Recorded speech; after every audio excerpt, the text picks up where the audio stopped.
Warahmatullahi wabarakatuh.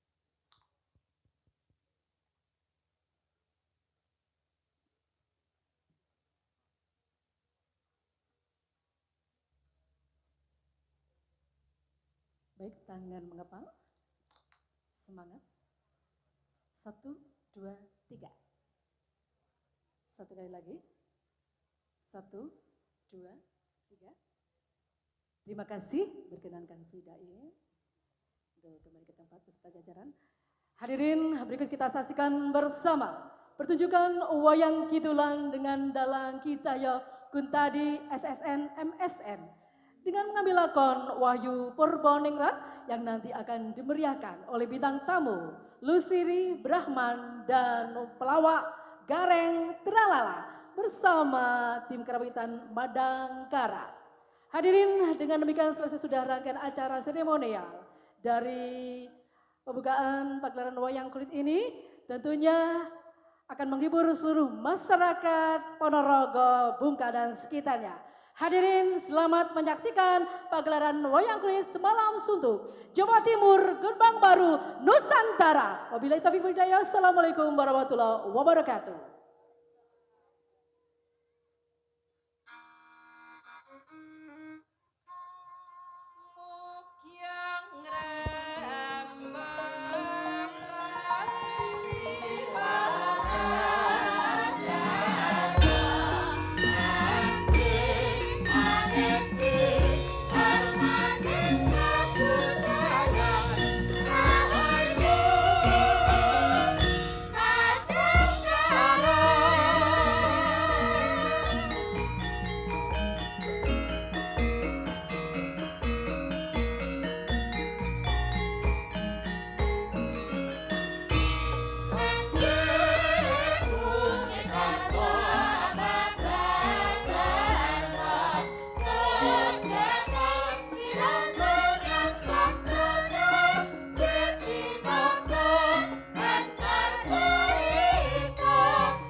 Hitung rinengga sastra kinurit rung siting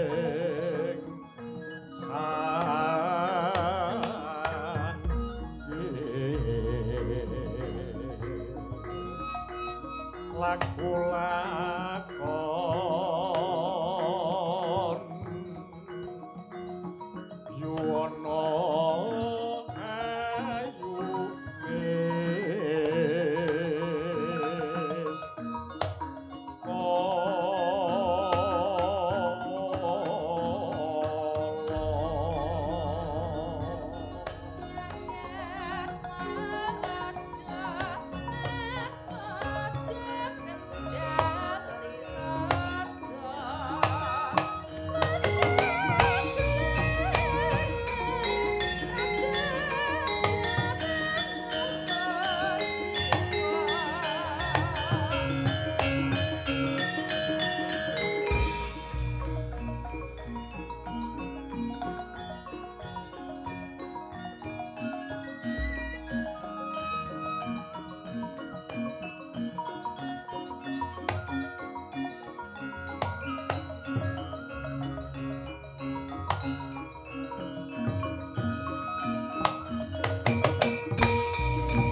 Jagat horeg bumine dedreg langit sintru srengenge panas kaya ngobar bawana udan dres wor lan lesus kilat atit nyamber gluduke gumuruh ambata rubuh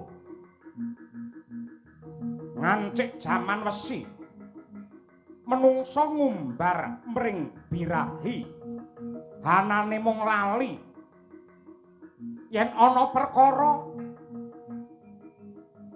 mung rebut bener waton wani tunggal bangsa wis ora nyawiji kabeh kebrongot rasa iri drengki lan srei karo wong tuwa wis ora ngurmati mulang agama ora dipundi para kiai ora diajeni para santri kang setya tawaduk dianggep budak lan dadi kuli.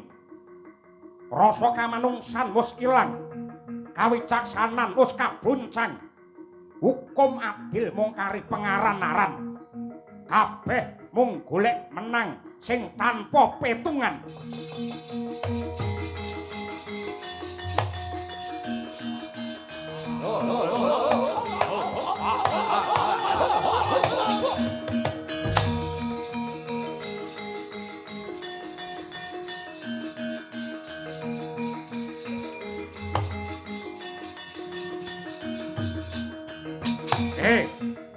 Endi Ratu Ngamarta Puntadewa kon ngetokke irunge sawangen negarane bubrah tatanane ora pernah bandane para kawula dijarah pajek saya munggah kawula padha susah ning pejabate uripe do mewah endi Puntadewa Pandhawa kon mudhun kon ngetok rene.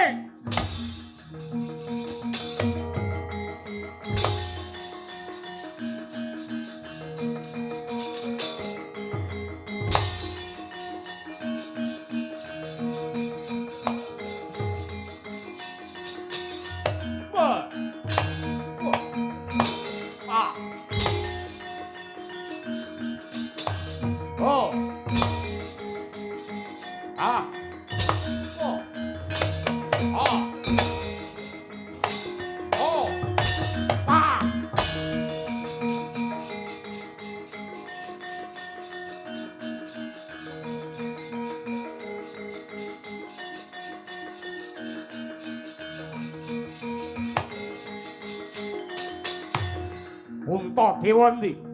Werkudara ndi? Janaka karo kembar kon ngetok. Biyen nalika padha rekoso, janjine kaya enak-enak dipangan. Ning nyatane bareng Ripalungguhan iki dadi panguwasa. Patrape murang tata, hanane mung nyiksa karo para kawula. Pandhawa mene beras kena dipangan 5 dina, nek ngapusi 5 taun. Wah. Wah. Wah. Hey. Ah. Ah.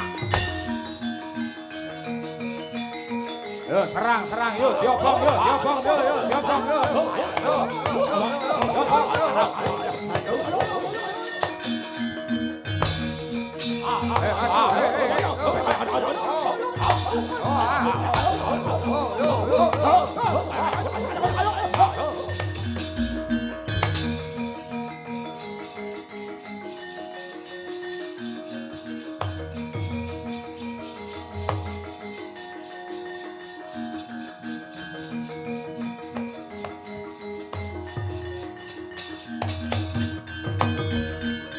Tan samar pamoring suksma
wadananira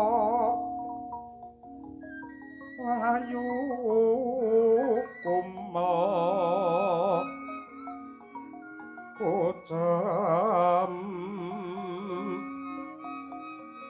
rahnya marang tani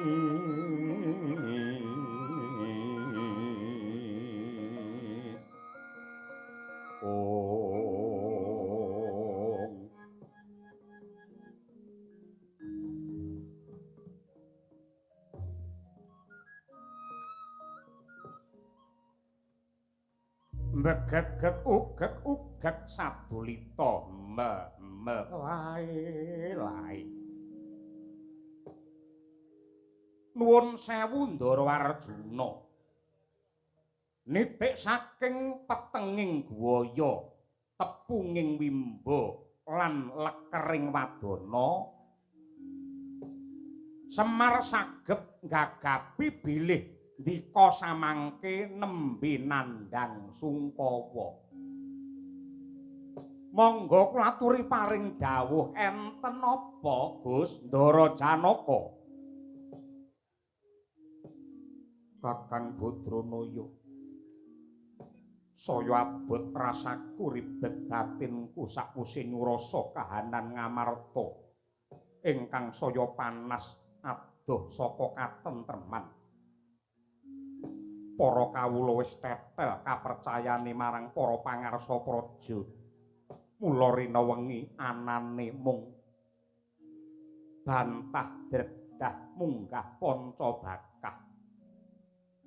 Sing tegese ripalungguhan iki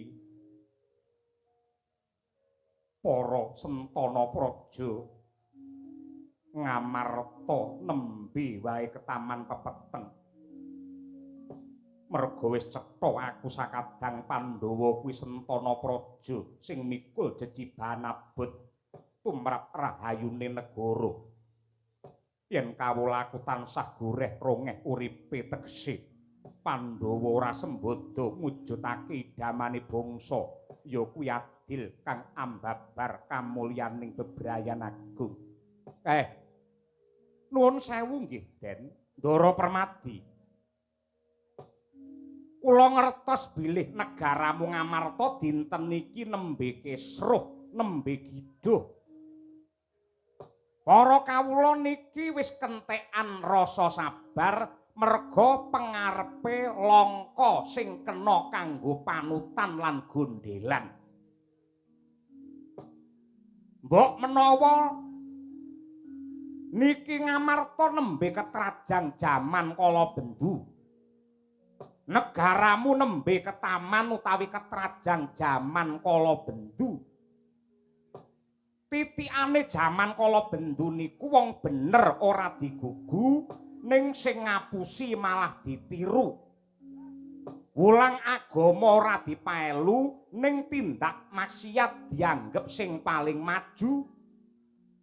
Para kawula uripe susah wis ora bisa ngguyu, dodolan apa-apa ya ora payu, golek sandang pangan ya mesti kantu, wong cilik uripe lesu mergo abot mbayar pajek sing larange nekak gulu. Penggedene uripe malah mubra-mubru mangan wareg wetenge nganti mlentu. Yen gawe aturan solan salin blas ora mutu, yen janji mesti palsu, nyolong bondo negara dianggep ora saru. Yen didemo ora gelem nemoni utawa ketemu, senengane mesti ngalihake isu. Yen diceluk ning pengadilan jare sirahe ngelu, jebul minggat nggawa sangu, nyewa kamar ngejak wong wedok ayu dibayar 500.000. Wong wedok ayu kala wau dijak kendangan dengkul. Dijak kendangan dengkul kados mekan. Ampun kleru-kleru ngoten niku. Lah nuwun sewu. Ning kula isih percaya. Negaramu mbuh kapan wancine bakal tetep ngancik jaman emas utawi jaman kencana nyibarate tanpa beda kaya sengenge sing kiwa tengene niku arupi warna biru sing tegese bisa rukun. Merga buktine napa? Mboten kabeh pejabat niku elek, mboten kabeh wakile para kawula niku ala mboten. Ning mang titeni angger wonten wakile rakyat sing tresna kalian budaya, gelem nyeneng-nyenengake para masyarakat, mujuti senengane para kawula, ngundang wayangan semalam suntuk niku mutiarane para pejabat nggih ngoten niku. Niku sing kudu dicontoh, niku sing kudu ditulada, sing apike ya ngono kuwi, merga sing jenenge budaya niku magepokan kalian tata krama. Mang titeni yen negaramu niki mangrengga kanthi endahing budaya, mesti kemawon ora ana wong sing bakal murang tata, ora ana wong sing bakal unjuk rasa, merga uripe kawula wis dicengkrem lan dilambari kalih rasa budaya kala wau. Nah, kula usul kemawon yen pengen negaramu tentrem, upamane kok nanggap budaya, mligine wayang, aja mung setahun pisan. Aja mung rong sasi pisan. Yen pengen negaramu tentrem, seminggu pisan kudu wayangan sampeyan. Ngoten niku. Niku saya becik, saya ketitik. Mergo sing ala bakale ketara. Yai Semar rembuh kamu tekan ngendi-ngendi. Mergo bar niki kula prei, Den. Banget panarimaku kabeh pangandikamu yekti bisa nyuda pering rasaku. Banjur dina iki apa sing kudu ndak tindakake kanggo nentremake negaraku lan ngangkat kamulyane para kawulaku. Ngeten. Yen sampeyan kepingin negarane apik lan becik, kabeh wong sak negara Ngamarta kudu gelem mawas diri. Aja nyalahke sapa-sapa, ning kabeh kudu ndandani pakarti linambaran gedhening rasa katresnan. Wong niku yen tresna kudune gelem ndonga kanthi ikhlas lan tulus. Ewadene donga sing apik niku ora mung ndongake karo awake dhewe nanging uga ndongake karo negarane, pejabate lan kabeh kawulane men entuk pengasihe saka Gusti ingkang Maha Tresna. Lan malihipun Gus, dinten menika sampeyan dadi satriya praja. Aja mung ngendelake atos sing balung uleting kulit lan prigele olah bandayuda. Ning jaman sing wis tuwa niki negaramu mbutuhake wong sing jembar sabare, gelem momot sarta madhahi apa wae. Mbuh resik apa reget, abot apa enteng, kudu mang tampa, mang wadhahi, mang hambek kaya wujudipun segara utawi samudra nika. Caritane satriya linuwih kang marti mring kautaman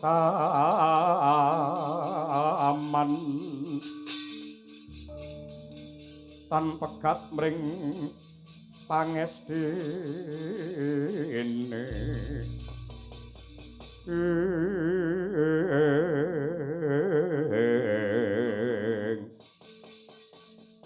Kakang Badranaya kaya lumaku wanci pangklong kepapak obor sewu.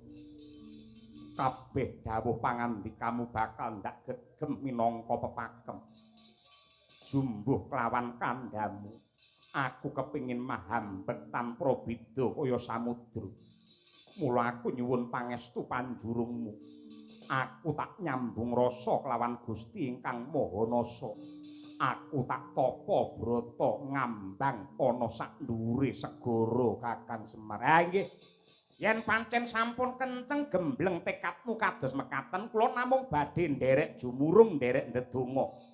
Mugi-mugi lekas dikanggenipun tapa brata mangke bisa dadi kaca brenggala ingkang prayoga tumrape wong sak jagat raya Ndarajanaka.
Kunjing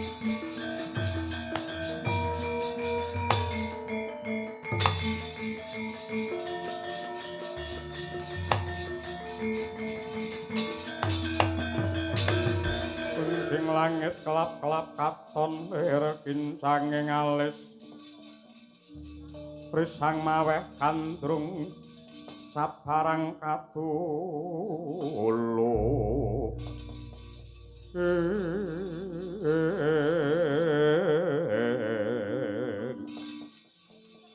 ngambah dirgantara kebat kaya kilat kesit kaya tatit tumuju mring telenging samudra mangkono bawane satriya ingkang mumpuni ing reh agalembat sigra tumumpang wonten toya samudra hatapak yoga brata mahas ing asamun ciptaning driya datan jugar ngenya samadhi lamun ta dereng pikantuk wenganing Hyang Widi.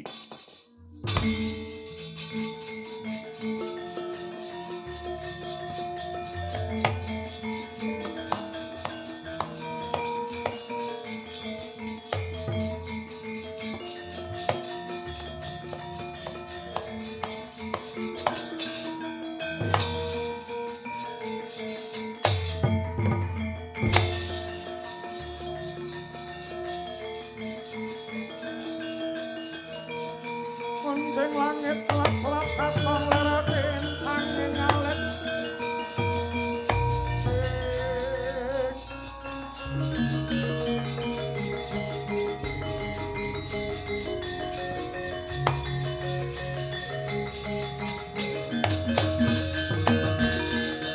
Yono netra sajunaya Rastinya maluncana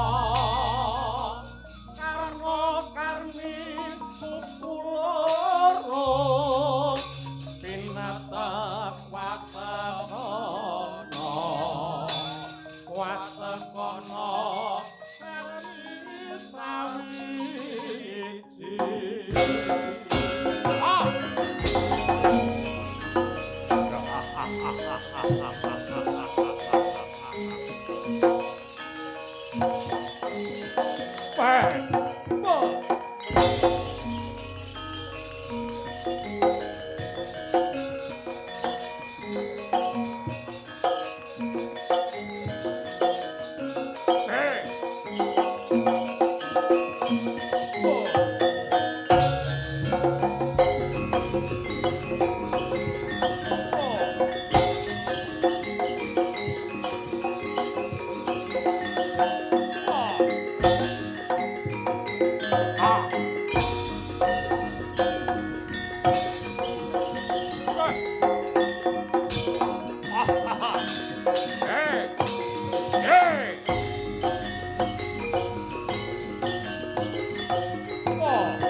Cukup.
Dadak nyokong ngaluhur dasar kakak warnanipun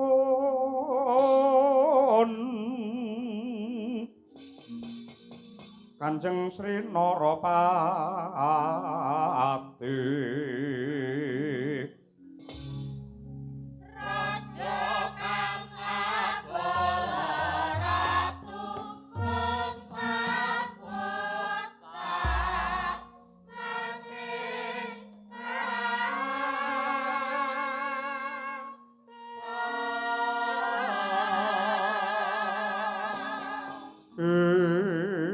Ladalah bandaku ya donyaku ya amal-amalku dhewe. Togok kawula nuwun wonten timbalan kang adhawuh sinuwun Prabu Rahwana Raja. Bilung wonten dawuh bose. Nadyanto wis gapuk maesanku. Nadyanto Ratu Ngalengka Dasamuka wis mudhar dibleki gunung kelawan Anoman tibani wujude pusaka Guwa Wijaya dening Rama Wijaya. Ning nyatane Ripalungguhan iki sukmaku isih tumangkar tangkar ngambara ing jagat raya. Sebabipun menapa kok kados mekaten? Mongko jenengan niku kedahipun mapan wonten alam barjah. Alam barjah kuwi apa? Alam barjah niku alame wong bar pejah. Ning parandene jenengan ing ngatasé wis mati parandene jengklekan kaya mengkono kados pundi mbok mertobat. Nadyan kaya ngapa lan kepiye? Nganti donya iki kiamat, tekadku tetep kenceng, anggenku edan kepayang, ngengleng bingleng anglelamong, kedanan kelawan mustikaning jejantungku, ya kuwi titising Batari Widawati. Kowe kelingan wiwit saka Citrawati mbiyen, Maespati, Dewi Sinta Pancawati, nganti Ripalungguhan iki kabar sing nyebar warta sing rata Widawati nitis marang bojone Janaka ing Madukara sing jenenge Wara Sembadra ya Bratajaya. Lajeng kersanipun tak goleki. Yen pun ketemu, tak bradat, tak colong, tak pek bojo. Ngeriyen tumindak sampeyan ingkang kados mekaten niku padha karo ngrusak pagrayu mbubrahke wong omah-omah. Yen jenengan seneng kalian wanita sing isih legan, isih prawan utawa waranda ngoten monggo-monggo mawon. Sembadra niku sampun kagungan bojo nenggih panengahing Pandhawa Raden Arjuna. Tek arep mangarah niku nalaripun kados pundi? Tumindak sampeyan niku kleru bakale saya nampa dosa gedhe tartamtu benjang wonten neraka jahanam jenengan ngrasake panandang sing banget anggenipun perih. Karepmu golek wong wedok liya aja seneng karo bojone wong. Rungokno kupingmu ya, Gok. Ganteng-gantenge wong lanang, gagah-gagahe wong lanang ki yen iso ndemeni bojone wong. Cocok, sayane yen iso ndemeni bojone kancane. Lah niku saya prayogi. Pun monggo kula dukun. Dukun ora. Kula pinalangana mlumpat rinantiya medhot. Mumpung ripalungguhan iki aku ngerti lamun to si Janaka jengkar saka kasatriyan Madukara lagi tapa ngambang ana tengahing segara. Tegese ora ana wong sing ngayomi kelawan Bratajaya. Aku tak mangkat. Ngejak rombongan apa mangkat ijen? Aku tak mangkat dhewe wae. Ngejak kowe awakmu lemu pol-pole turu kowe. Oh, mboten. Lah niki kula siyaga ing diri nggih panutan kalih kanca-kanca yen nembe enggal-enggal menika. Ora perlu ngejak kowe mangkat dhewe jangkah dhewe. Urung marem rasane atiku lamun to durung bisa mondhong nyemot ya kuwi Bratajaya titise Widawati. Tumrape Dasamuka luwih gampang tresnani wong wedok 1000 tinimbang nglalekake siji sing wis ngegen jantungku kok.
Wong ramyaning bangsa sangka kumanyar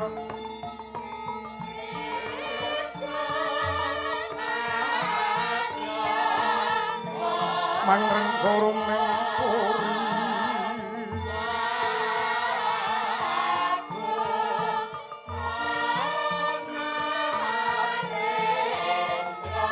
mangken tanpa siring halep nek omah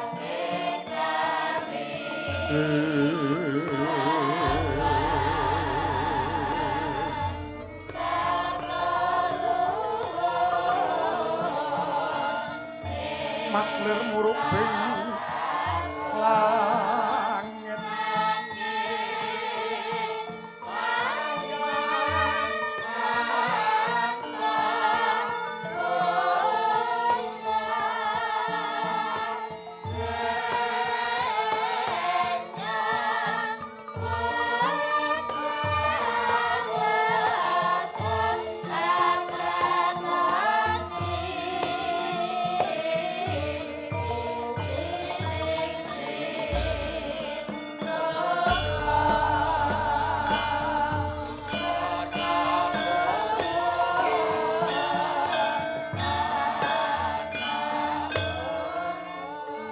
para sidang sekaring bawana langgeng kawula nuwun sewu. Kakang Gunarsi Narada kasuwun lenggah ingkang prayogi mapan wonten ing Bali Araras Marcu Kundamanik Kahyangan Suralaya Kakang. Talah berkenjang pak tong parudoyong slere buntute acel kater. Inggih Adi Guru. Ngaturaken panuwun dening ngantos semanten sih pakurmatan ingkang paduka paringaken dumateng ingkang Raka Suduk Pangudaluda. Mboten langkung salam taklim kula katur Adi Guru. Nun inggih kula tampi andadosaken bombong birawaning manah. Uluh Bathara Indra mara gagi diprayogakne anggon musuhan Bathara Surapati. Kawula nun inggih Rama Pukulun mboten kirang sekeca anggen kula ngabiyantara sembah pangabekti kula mawantu-wantu kunjuk sandhap cenila paduka Rama Pukulun. Iya ndak tampa gawe bombonging rasa nuwun sewu Kakang Narada. Saksampunipun jengandika satata lenggah kalilan paring dawuh menapa darunanipun dene Kahyangan Ketaman Goro-goro ngantos akarya horeg satemah poyang payingan solaing para Hapsara lan Hapsari pating jerit rereyongan karana prahara gung ingkang anempuh wonten Kahyangan Junggring Saloka. Pramila saking menika Kakang monggo kula aturi amedhar sabda Kakang Narada. Rumeng mulat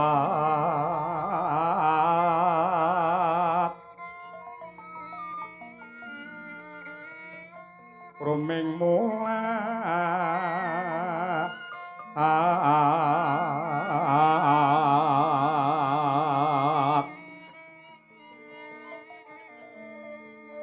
rumeng mulat Surapsari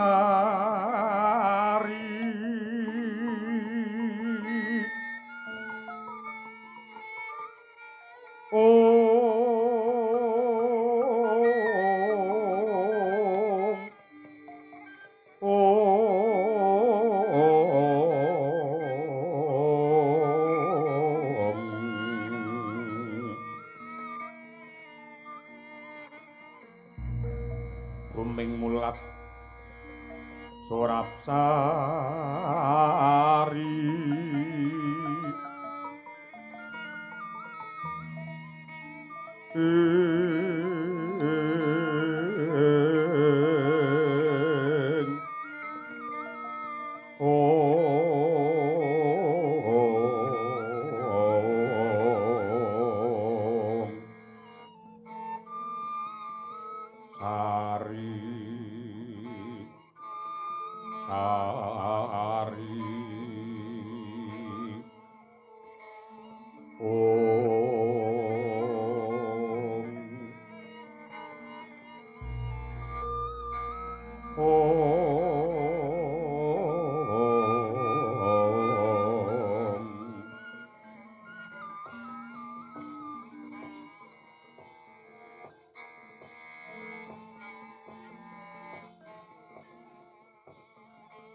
Nuwun sewu Adi Guru. Kalilan matur mbok bilih wonten lepate ngatur kula diagung pangaksama paduka. Mestinipun paduka sampun pirsa. Paduka sampun dungkap dumateng lumadining prahara menika. Nanging gandeng paduka andangu pramila nadyan klungsu-klungsu kula tak nderek udu panemu. Sampun marambah makaping-kaping Kahyangan menika Ketaman Goro-goro lan sak sampunipun tinaliti kanthi permati kaetang ngantos jangkep timbulipun ruhara menika mujudaken pepenget saking Gusti ingkang nyipta jagat ngemutaken dumateng para dewa supados tetep ing dharma lan boten lirwa ing sesanggeman anggenipun paring pengayoman dumateng para kawula ing Marcapada. Kejawi saking menika Adi. Dumados sing lelampan tentrem utawi tintrim, bingah utawa susah, mulya lan rekoso padhang menapa dene panandhang menika anut kalian tingkah lakune dewa lan para menungsa. Menawi para makhluk tansah gegulang kautaman tartamtu ingkang kababar ugi kamulyan, dene menawi ingkang dipun tindakaken kanistan ingkang kababar inggih kacintrakan. Ingkang gunggung kumpulipun alam saisinipun menika namung anut lan mili kalian pakartinipun umat. Dumados sing banjir bandang lindu prakempa lan bencana bumi yektosipun karana pokal gawene menungsa ingkang mburu nafsu tanpa rasa tresna tumrap lestantunipun alam saisinipun. Mongko alam saisinipun menika titipane anak putu ingkang adatipun nyekar bawanipun dalu menika ugi sampun sowan malih. Ngoten Adi Guru. Nuwun sewu. Dene gara-gara ingkang anempuh Suralaya menika ugi dipun sebabaken kalian hawa nafsu kamurkan ingkang dipun tindakaken dening para dewa ingkang murup makantar-kantar satemah weh prabawa panas sasat angobar kahiwangan Suralaya. Inggih Kakang Narada. Lajeng supados prahara menika saged sirep menapa ingkang kedah dipun tindakaken. Nuwun sewu Adi. Mboten kok nama kula menika mucal dumateng paduka menika babar pisan mboten nanging atur kula menika namung pamrayogi mbok menawi dipun tampi. Ruhara menika saged sirna menawi para dewa sami kersa mawas diri lan ngewahi pakarti kanthi nyiram genining kamurkan mawi tirtaning kesabaran kawicaksanan sarta linambaran santosaning iman tumajuh pangideping cipta mring Jwangnasa sinurung puji dikir kidung suci mantra rahayu sarta enget kalian darmane dewa ingkang kedah makarti kanthi tulusing ati weh kamulyan dumateng sagung para titah mrih yuwana jagat sawigung linambaran hambeg jujur tresna asih adhedhasar adil lan bebener. Nuwun sewu Adi. Mboten namung kahyangan ingkang ketaman dahuru kalebet jagat raya samangke sasat ketaman bebendu. Karana menungsa sampun kencalan kiblat. Sampun tetel kapitayanipun para kawula dumateng para dewa mila kangge ngawekani lelampan menika para dewa kedah saged dados tepa tuladha ingkang utama supados para manungsa tetep ngajeni lan ngurmati dumateng pamarintanipun para Jawata. Kanthi mekaten pranataning agami lan aturan ingkang dipun putusaken dening para dewa ingkang lenggah wonten ing dampar kadewan tetep dipun gugu lan ditiru dados pakem kinarya paugeran anggenipun para kawula sami netepi darmaning gesang ingkang hanjok dumateng beji ing tumindak lan api ing kelakuan. Kakang Gunarsi Narada punapi di semunipun pepeteng ingkang nglimputi menika mangke badhe enggal antuk pepadang. Karana mboten dangu malih Kakang, ulun badhe ngandhapaken nugraha wahyune pangarep utawi wahyune lelananging jagat ingkang nami Wahyu Purbaningrat. Wahyu Purbaningrat menika mangke badhe dipun tampi dening satriya ingkang pinter ngendhaleni jagat pribadi lan ugi pinter ngendhaleni sarta ngayomi dumateng jagat saisinipun Kakang. Naminipun Wahyu Purbaningrat.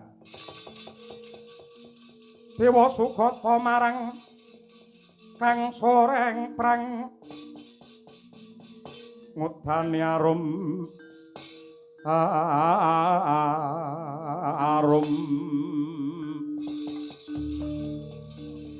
ngentanu ngawiyat ong naro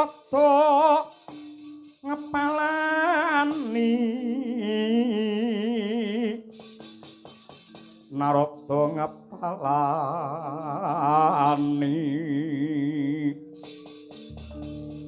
Jawata Sukamulat solaing wiraseksa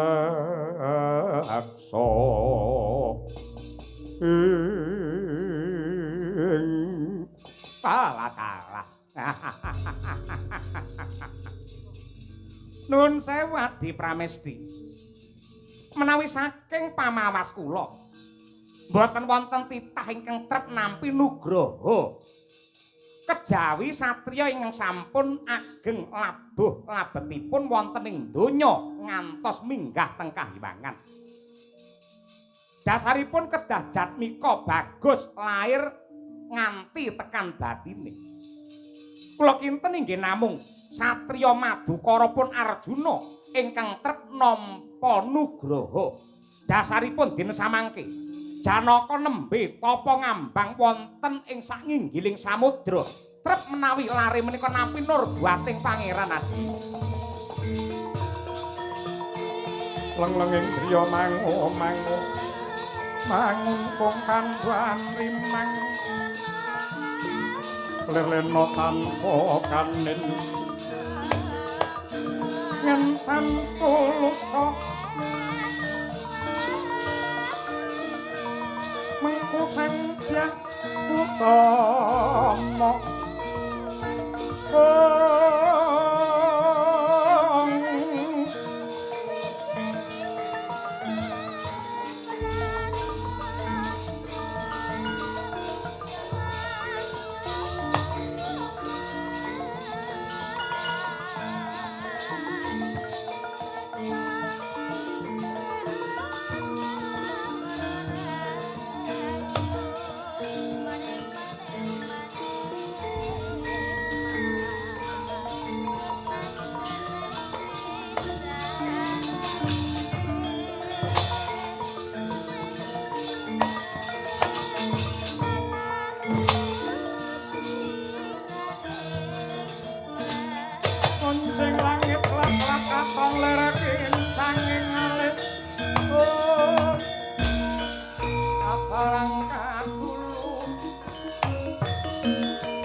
palugon laguning lekas lukit kalinuding ditung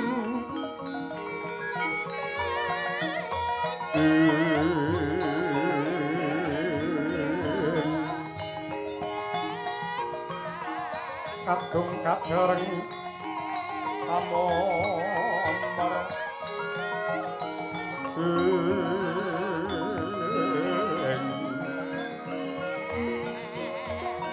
memangun manah rahayu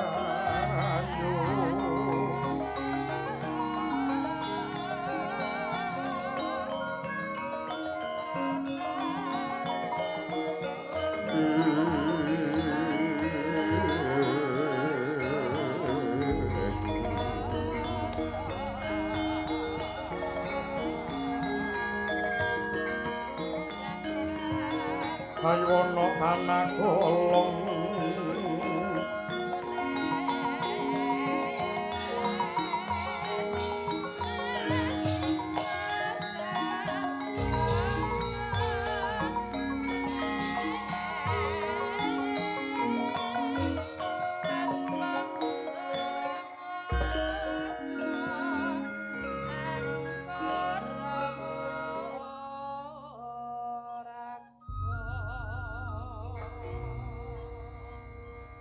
Anjrah ingkang puspita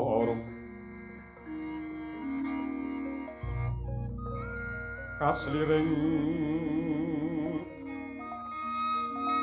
samirana mbrene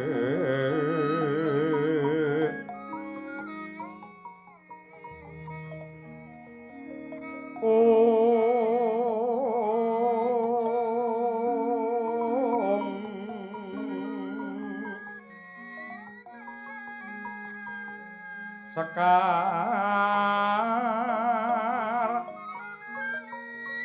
kadung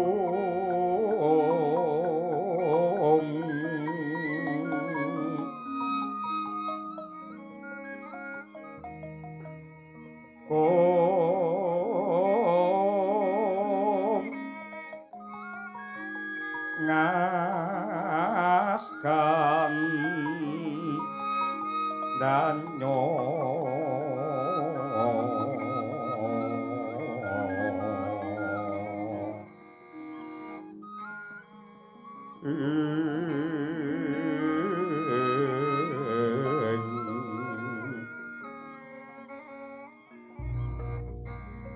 maweh raras renaning driya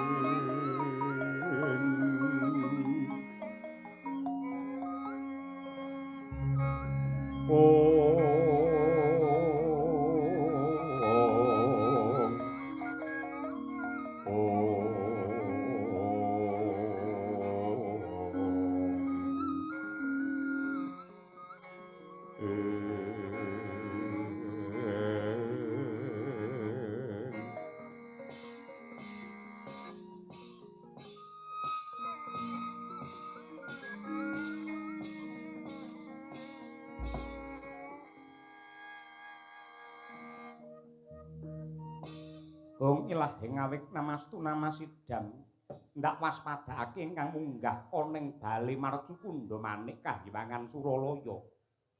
Iki widodari panggoda pangrencana Bathari Durga ingkang sowan.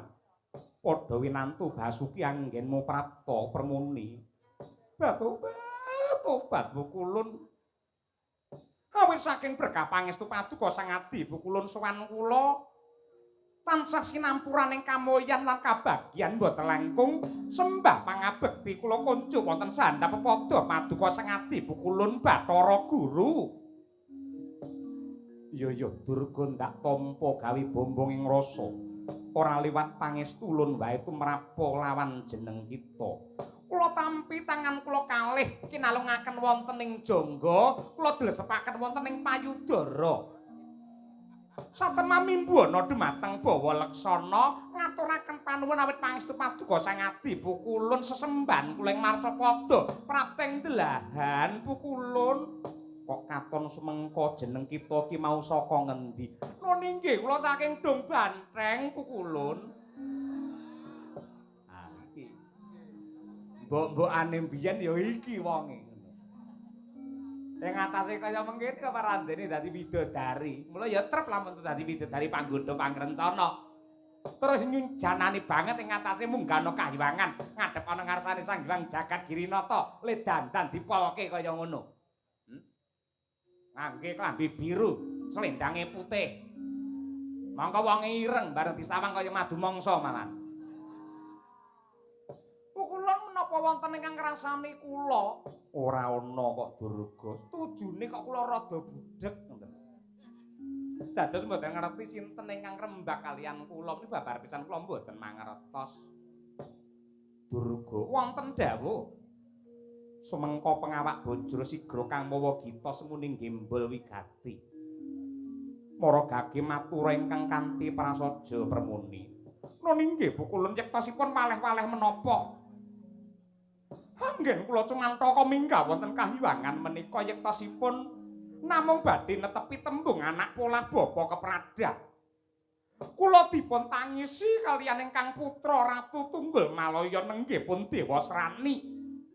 Mongko sampun cetha pratela bilih Dewasrani menika putra paduka Sang Hyang Girinata ingkang ngukir dhumateng jiwa raganipun Dewasrani. Kula ingkang nggembel dhumateng Dewasrani, bobot Dewasrani dangunipun 9 sasi sedasa hari. Ning mestinipun paduka kemutan. Wiwit Dewasrani menika lair jabang bayi abang, paduka babar pisan mboten nate niliki, mboten nate nglowentah, mboten nate gendong, mboten nate ngatekaken dhumateng Dewasrani namung kula peni pribadi.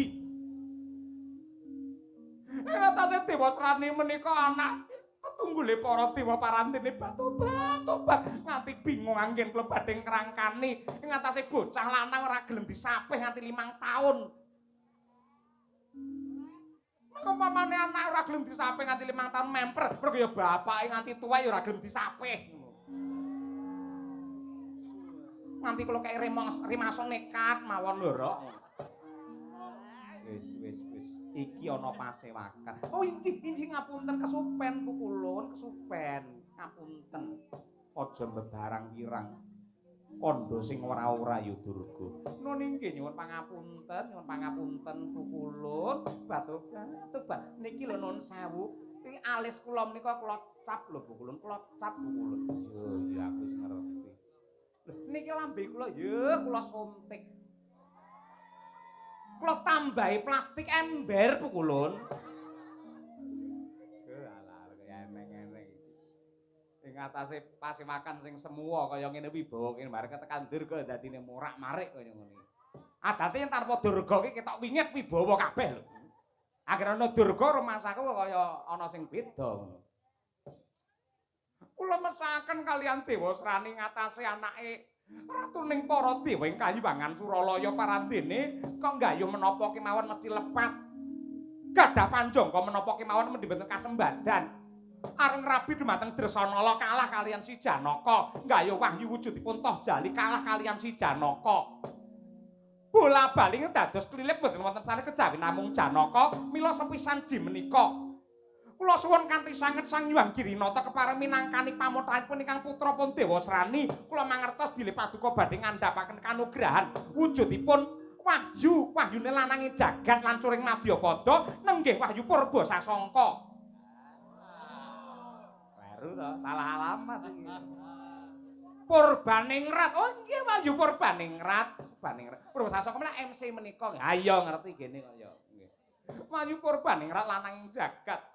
Sepisan ji menika kula aturi welas dumateng ingkang putra pun anak kula Dewa Srani amargi Dewa Srani sumpah sampun prasetya menawi taun menika mboten saged anggadhuh wahyu Purbaningrat badhe dipun entengaken lampus diri kendhat tali murda suduk salira pejah pukulun agyatri sang kapirang rinangka kinempit-tempit doh sangreknaning bawana ya situkang walang abdi astung para sidam sekaring bawana langgeng Durga wonten dawuh ana tetembungan sak galak-galak ing Sardula ora ana sing kalu gaglak karo gogore dhewe Bedaya Paulun dadi tetungguling para Jawata Nyakrawati mbau dendha disembah wong sak jagat nanging lamun ta putra ulun kapitunan mula bakale ulun pinangkani pamothahe Dewa Srani tetepi wahyu Purbaningrat bakal ulun paringake marang Ratu Tunggul Malaya anakmu Dewa Srani matur nuwun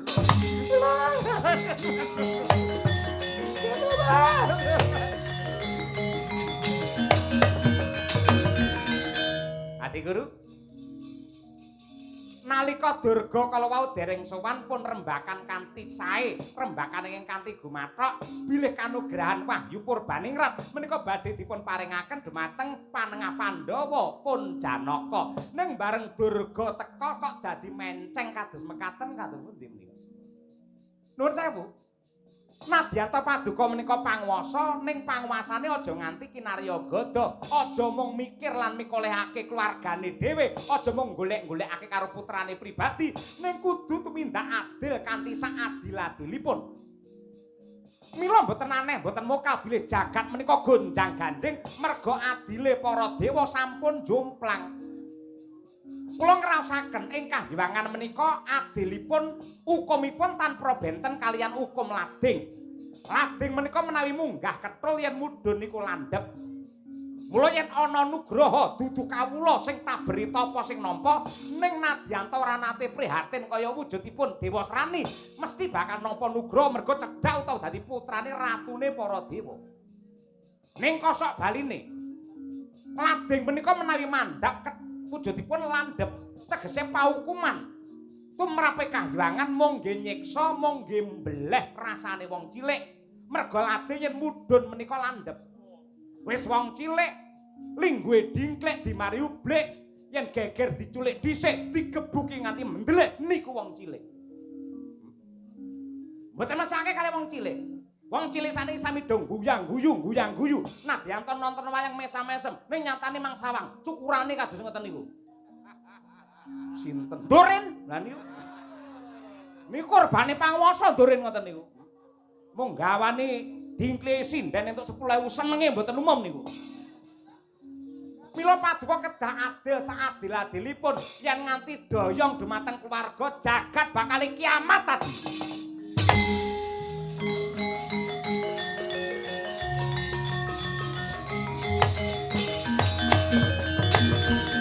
Kakang Narada punapi ingkang waosi wonten kahiwangan menika sinten Adi Guru Paduka dapuk dados menapa patih Paduka utawi kami tuwaning para dewa kula menika kami tuwa dados kami tuwa sampun kula mulyakaken mulya apa kami tuwa bengkoke teng padolan terus nek mulya pripun nuwun sewu kula kalian Paduka menika ngibaratipun kreta jaran sak kusiripun leres kreta jarane kula kusiripun Adi Guru ning menapa kok sakmangke wonten kreta jaran boten manut kalian kusiripun merga karo kusire arep dicemplung ning joglangan mila mboten saged kula mboten purun kelampahi Kakang Narada wonten dawuh kula kalian Paduka menika ngibaratipun keris lan rangkanipun inggih leres Paduka kerisipun kula rangkanipun kenging menapa wonten keris badhe mlebet teng rangka kok rangkanipun boten purun merga kerise bengkong keris iki yen bengkong dilebokke teng rangka ngrusakke bekakas sakit Yayi sakit sanget Yayi aduh sakit Yayi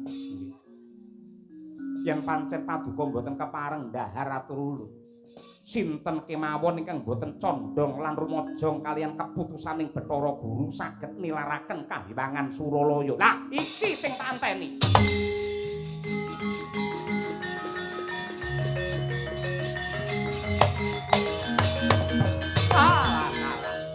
Berkenjang pak pong warudayang untu entek jenenge ompong, rambut dawa jenenge gondrong, adah soto jenenge rombong, bojo moblong tinggal jagong, cingklak wong walah. Yen pancen jenengan badhe mecat dumateng kula mboten dados menapa bar niki ya ora enek apa-apa. Mboten masalah, mboten masalah. Ku tak leren melu campur sari pundi to pundi ngoten. Ning saderengipun kula mandhap saking mriki saderengipun kula nyuwun pamit kula tak matur sekedhik kemawon. Bilih teng donya niku karma pala taksih wonten. Sing tegese wong nandur bakal ngunduh utang bakal nyaur sing ndandake bakal ngenggo. Yen nganti ana welake Hyang Agung tunggak waru Narada ra melu-melu.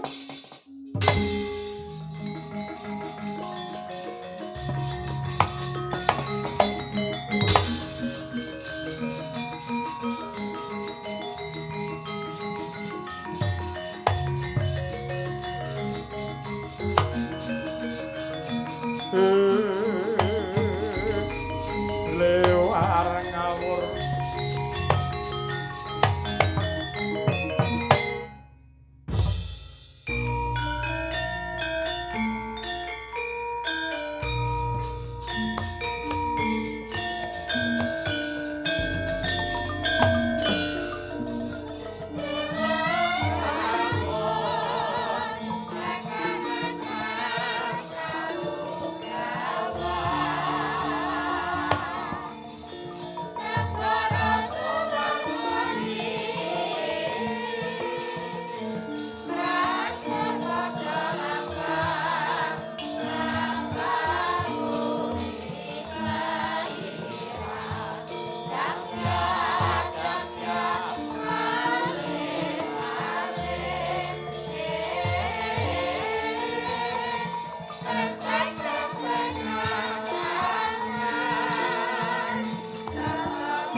Durga wonten dawuh pukulun apa ta sebabe jeneng kita tak kanthi rada sumingkir merga ulun bakal catur netra iki ana bab wadi lan wigati ingkang paduka kersakaken kados pundi ingkang dadi klilip mungguing netra tumrap kasembadaning sedya putra kita Dewa Sraniantuk Nugroho Purbaningrat ora ana liya kejaba panengah Pandhawa Si Arjuna.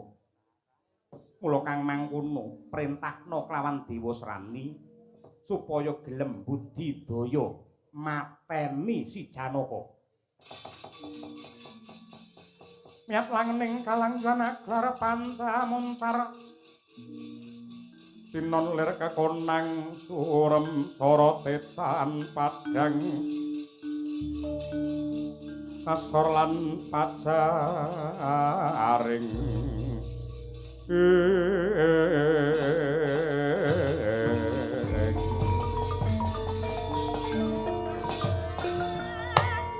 mboten langkung sendika ngestakaken dawuh paduka Sang Adi Pukulun kalilan kula amit mata pasilan iya duga-duga digawa ngati-ati aja nganti keri nadyan kaya ngapa lan kepiye mestine Durga ngerti lamun ta Janaka rina wengi tansah dijampangi karo danyange tanah Jawa Semar Badranaya. Nun inggih kula mangertos nyuwun pamit nggih Pukulun.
Kala kang tuminga acampo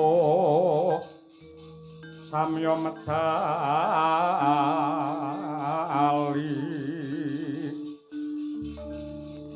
wong lir tatet wileting kata dah juang kong mengoncang niti bencang sangat si micelo ladinyo ngedali wuwus terus Surawilaga kaya puta singa pragil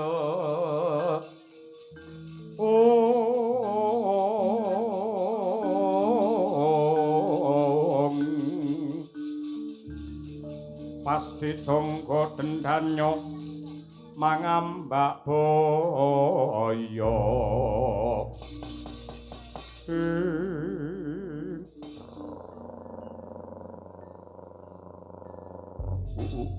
latan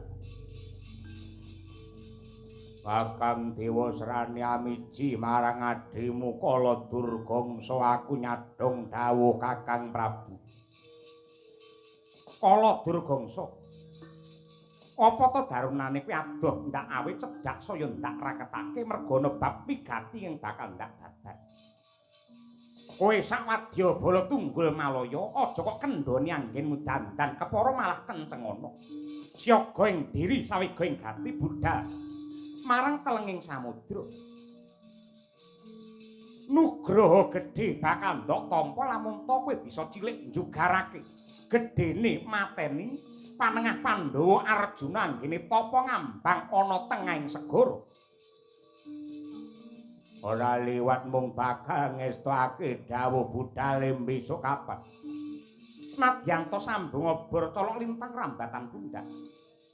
Wadya bala dibudhalake dina iki candrane kaya mliwis ingkang nungsung banyu ngestokake dawuh.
Kanca ayo maju kanca.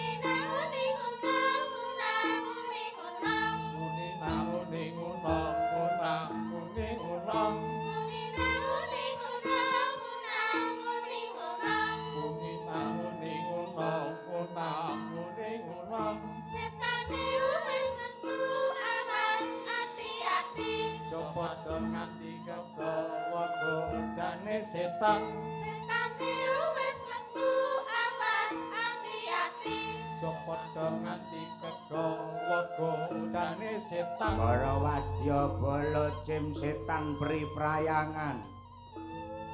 Aja do turu wae, ayo bangun, bangun.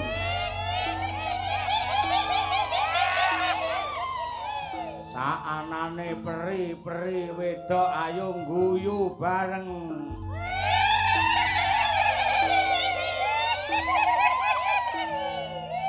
Aku pengen ngerti guyune peri sing saka Panaraga pinggir dhewe. Ciro lu.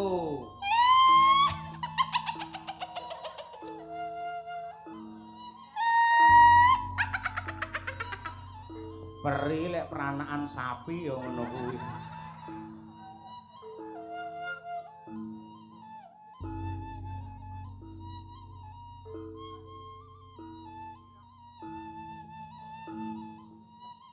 Lang tak tung tung. Lang tak tung tung. Tak tak. Dantak. Dantak. Hei. Oh.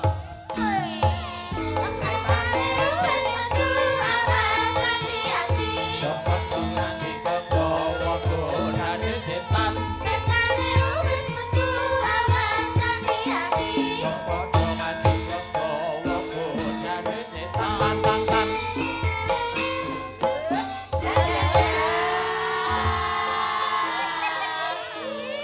Lato-latone.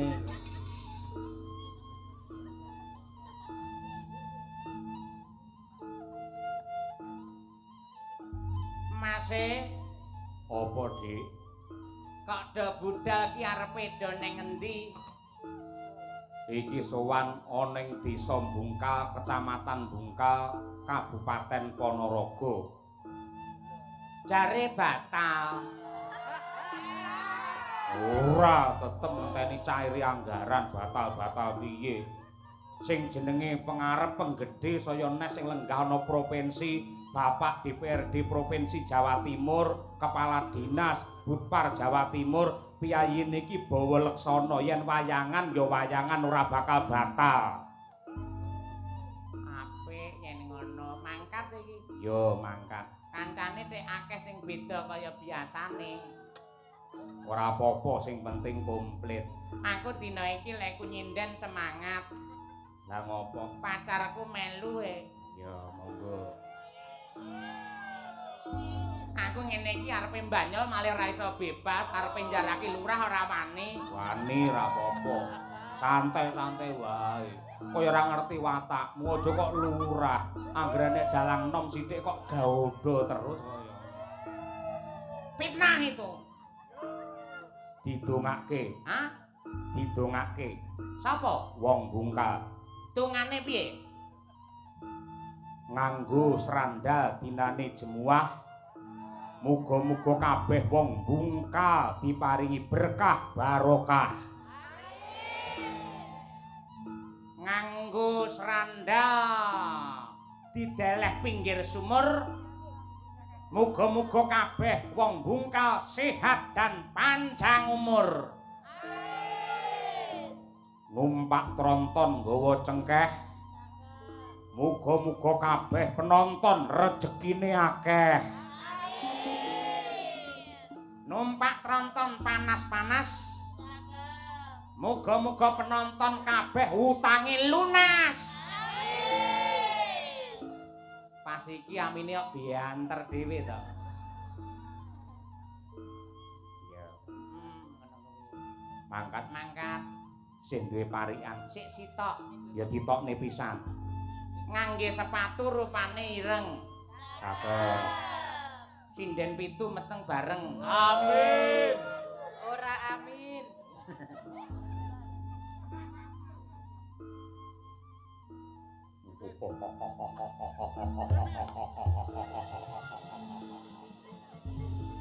Aku jenengku Ndurin.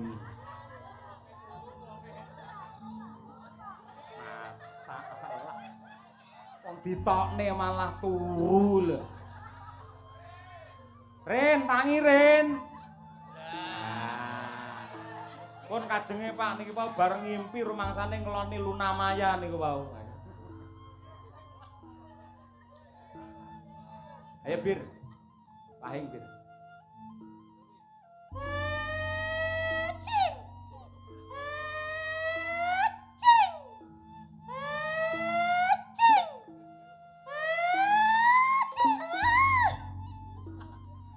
Matane ora.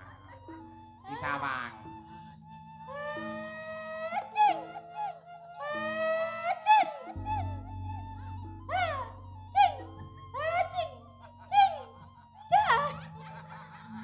Goblok cing cing ha cing cing cing ha cing wahing ngangge seni. Yuk, ji dulu. Cing cing cing cing cing cing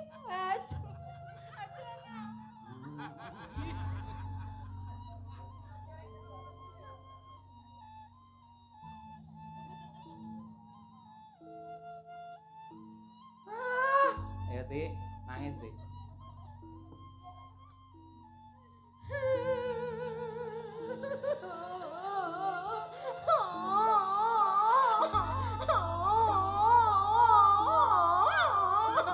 sik Tik. Kowe jane nangis apa kelebon orong-orong? Au.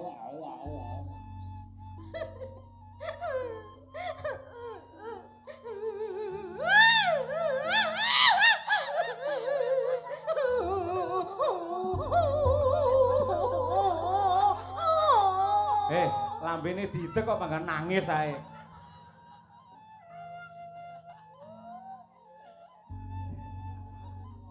Dik, Apa, Mas? apakah kamu ngerti maknanya mencintai? Mencintai adalah tidak hanya kita tidak mensakiti orang yang kita cintai, namun bagaimana keikhlasan kita menerima rasa sakit yang diberikan oleh orang yang kita cintai. Hebat, tepuk tangan untuk istriku. Wah, luar biasa. Pinter tenan.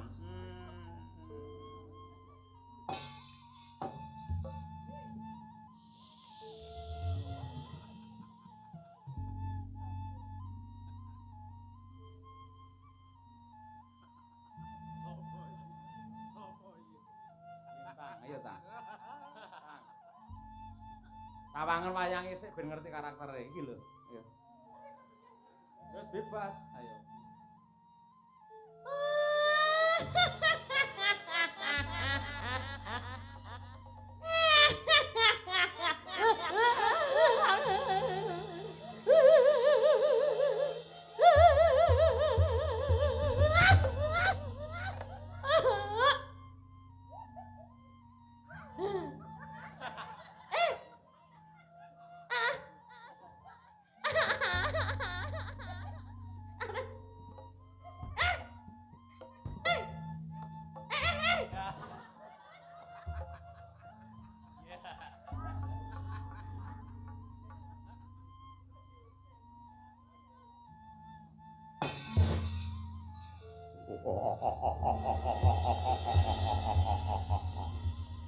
Para penonton, yen nonton wayang nganti tancep kayon, nganti tutuk lakon tak tungake tutuk nggenmu momong anak putumu. Ewadene bar limbukan kok mulih, tak dongake saya akeh hutangmu.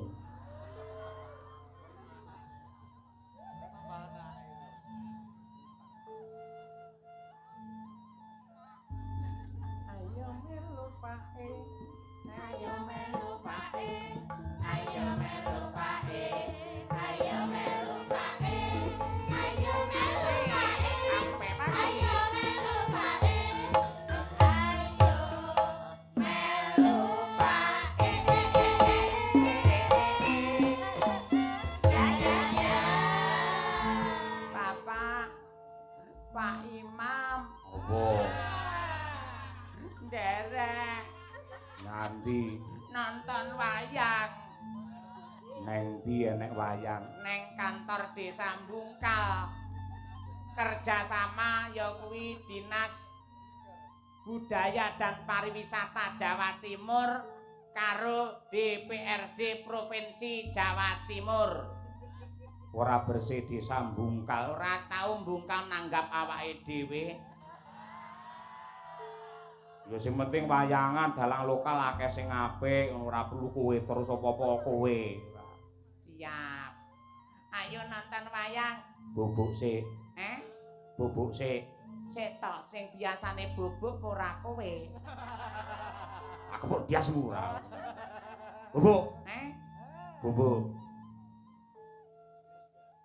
Lah takon bubuk ngene jajan nek engkek-engkek mesti njaluk ditukokke. Senengane ora. Bocah mbelinge ora umum.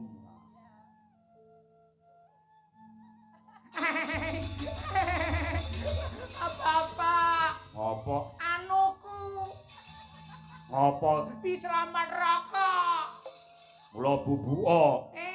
Bubuka. Bubuk. Ya.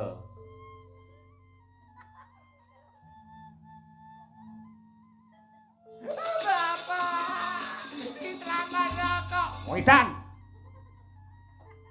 Iki mbok iki diinggatni wong malah kok jarake ora.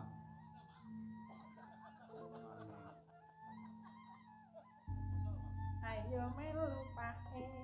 Ayo melu pae, ayo melu pae, ayo melu pae, ayo melu pae, ayo melu pae, ayo melu pae.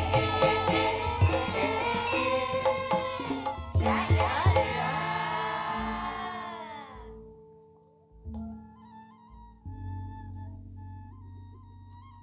Nonton wayang neng warung ngombe wedang kopi kenthel jajane gedang goreng anget rokoke rokok kretek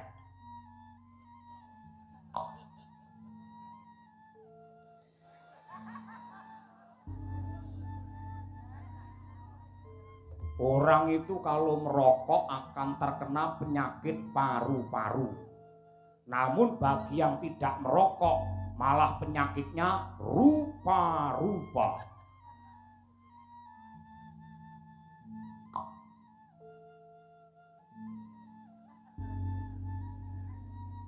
Enak aja.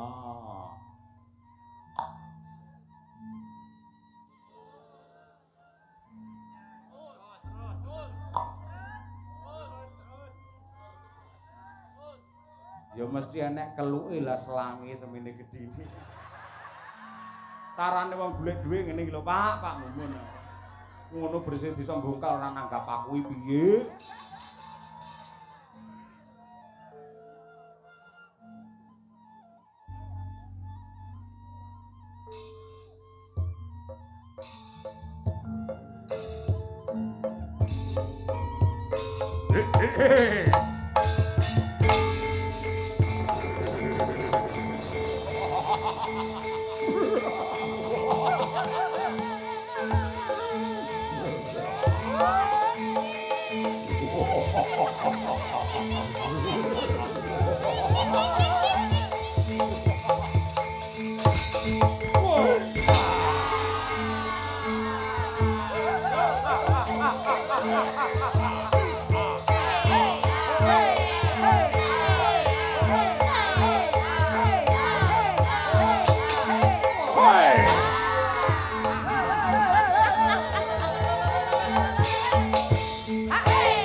Yo maju yo.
Pertama dan yang terutama tepuk tangan untuk gebyar budaya Mataraman yang ada di Ponorogo.